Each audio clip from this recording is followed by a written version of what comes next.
अस्सलाम वालेकुम भाई साहब, चेक कर सकते हो अभी आप प्रेशर पंप की बेहतरीन किस्म का हो गया आपका प्रेशर। आपकी प्लॉट ऑटोमेटिक चल रहा है बिल्कुल, देख सकते हो आप। ये देखें, ये देखें। जो मेरे न्यूज़ पे तो उनसे दरख्वास्त है, जो भी चैनल पे आप देखोगे तो वीडियो को सब्सक्राइब, चैनल को सब्सक्राइब करना।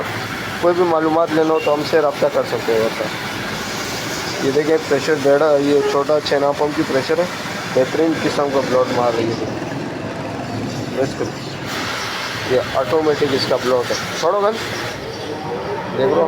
ये देखो, ये देखो लंबाई मारो यूँ, ये देखो कहाँ तक जा रहा है आप देख सकते। खत्म होने इसमें कितना, ये देखो, ये देखिए अभी पानी से पाइप निकल गया, ये ऑटोमेटिकली पानी को उठाएगा। आप चेक करते हैं अंदर, ये देखो, ये पानी खत्म।